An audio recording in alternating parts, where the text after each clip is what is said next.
eu precisei sair do meu caixão para vir aqui fazer uma reclamação formal. Em que momento as góticas deixaram de ser a garota esquisita da sala para se tornarem fetiche de conservador?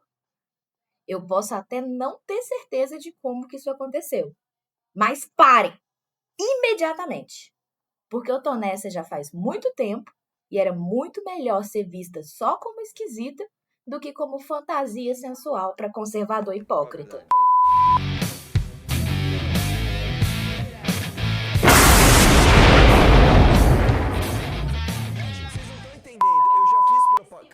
Para a gente entender como que a gente chegou nesse ponto, vamos ter que voltar um pouco no tempo e ver outras coisinhas antes. Porque, antes da gente entender o que é ser gótico, vamos falar sobre como os góticos são vistos pela grande maioria das pessoas de fora da comunidade. E para isso, é legal a gente dar uma olhada na cultura pop, para a gente ver como as góticas e os góticos são representados por aí. A gente pode falar sobre o Clube dos Cinco, Jovens Bruxas, a Ravenna, o Corvo. O que não falta são opções. E durante muito tempo, essa era a visão da figura gótica. Era da pessoa estranha, geralmente deslocada, incompreendida e muitas vezes revoltada. A representação do outsider, aquela pessoa que é vista pelos demais como não sendo seguidora das regras impostas dentro de um grupo maior de pessoas. E isso é muito importante para a gente entender tudo daqui para frente, porque é justamente desse lugar de inconformidade que o gótico nasce. Ser gótico não é só usar preto, porque se fosse só isso, todo segurança de balada também seria meio gótico. Mas se não é isso, então o que é ser gótico? Bem, eu vou tentar resumir as coisas. Ser gótico é pertencer a uma subcultura, a subcultura gótica. E pertencimento é a palavra-chave aqui. Mas isso não explica muita coisa, né? Porque aí surge a próxima dúvida. O que é uma subcultura? E eu prometo que no final tudo vai fazer sentido. Vamos lá! Uma subcultura é um grupo de pessoas com características que o diferenciam da cultura dominante dentro de uma sociedade, o que faz com que esses grupos muitas vezes sejam vistos como pessoas desviantes e, portanto, não alinhadas às normas de um grupo ou sociedade. Isso é importante para a gente entender que esse alinhamento ele não é definido pelo próprio indivíduo, e sim pela sociedade no qual ele está inserido. Até porque um comportamento visto como estranho dentro de uma sociedade pode ser muito bem aceito em outra. Assim, é comum que as pessoas que tenham mais poder dentro de uma sociedade sejam mais propensas a definir o que é considerado um comportamento desviante ou não, podendo inclusive utilizarem desse desvio para controlarem os demais, estipulando assim um ideal de vida visto como bom e correto. Dentro desse processo de delimitação entre o que é aceito e o que é estranho, a gente tem a formação desses grupos, que muitas vezes surgem por causa de interesses incomuns, crenças, valores ou estilos de vida compartilhados. Então dá para imaginar que existem várias subculturas. Só para citar algumas, a gente pode falar dos skatistas, dos otakus ou até dos shitposters. Mas hoje a gente não está aqui para falar de nenhum desses.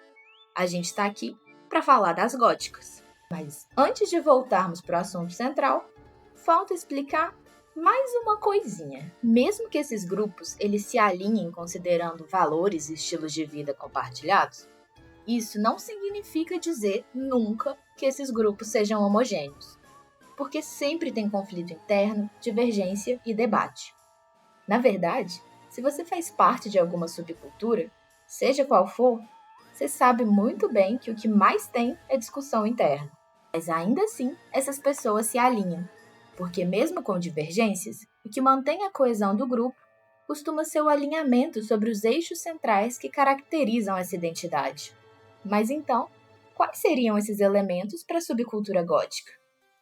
Até porque a própria palavra gótico já significou muitas coisas ao longo dos tempos e sofreu influência de muitos movimentos artísticos. Porém, mesmo com todas as mudanças ao longo do tempo, algumas coisas permanecem. A comunidade gótica historicamente funcionou como espaço de acolhimento para quem não cabia no padrão, além de contar com a presença de elementos alegóricos relacionados a sombras, escuridão, temas fúnebres, o interesse artístico e literário e a valorização do diferente. Elementos que muitas vezes tendem a ser mal vistos pela maioria das pessoas, mas que dentro da comunidade adquirem um senso de pertencimento ao grupo. Além do apelo ao sombrio e acolhimento do diferente, dentro da comunidade prevalecem ideias contra o machismo, a homofobia, o racismo, a transfobia e a aparofobia, por exemplo, proporcionando um apoio a outros grupos também vistos como desviantes dentro de uma mesma sociedade. Ainda assim, a gente tem que lembrar que mesmo que esse acolhimento represente a maioria da comunidade, nem agora e nem no começo isso foi uma unanimidade. Mas aí fica a questão. O que acontece quando essa rebelião ela não é direcionada para uma busca de uma melhora coletiva? Bom, é aí que a gente corre o risco de cair na cilada da rebeldia sem causa. E a gente precisa sim falar sobre a popularização do gótico como estética. Porque quando a estética é arrancada da subcultura, ela vira só uma embalagem. Embalagem que pode até ser atraente. E é assim que a estética vira uma ferramenta para a captação da revolta coletiva. Mas pior do que cair nessa armadilha de rebeldia mal direcionada é quem se utiliza dessa ferramenta para cooptar uma frustração geral, vinda principalmente de um público juvenil. E é aqui que entra a contradição que me fez sair do caixão hoje. Mas antes disso, vamos entender melhor o fenômeno das góticas conservadoras. E para isso, vamos no nosso momento Globo Repórter.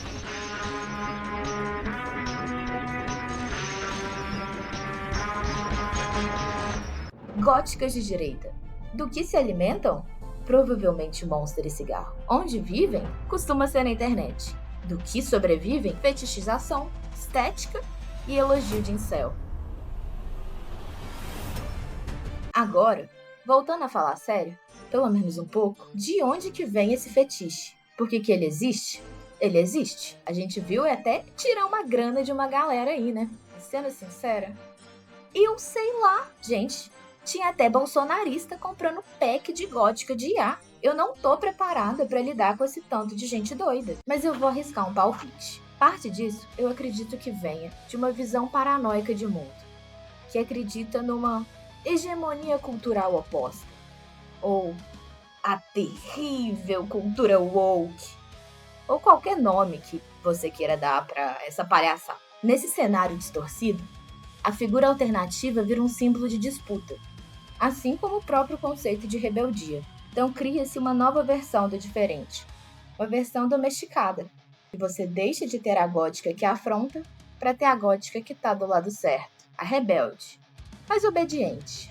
E é em cima desse sentimento que eu acredito que surge esse fenômeno da gótica conservadora, porque pode até não parecer na primeira vista, mas existe uma diferença enorme entre usar estética alternativa para vender imagem e viver uma subcultura como espaço de resistência e pertencimento. Subcultura é um espaço de vivência coletiva.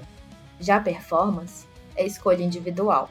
Enquanto uma oferece espaço de acolhimento para quem não se sente pertencente a nenhum grupo maioritário, a outra mobiliza uma revolta em torno de temas que reafirmam estruturas já excludentes. Mas para que eu possa voltar em paz para o meu caixão, eu deixo aqui um exemplo positivo de um estranho que resiste. A famosa família Addams. Uma família sempre caracterizada como esquisita e macabra, e que não performa como estilo de vida padrão, mas estabelece um ambiente de acolhimento dentro do diferente. O estranho ali não é fetiche, é identidade. Então fica o recado para os góticos e para as pessoas normais. Sempre se atente para onde você direciona sua rebeldia. Nem só de delineador se faz uma gótica, e muito menos uma comunidade. Construa afetos e cultive seu pertencimento, porque tá tudo bem ser diferente, mas saiba de quem você quer se diferenciar.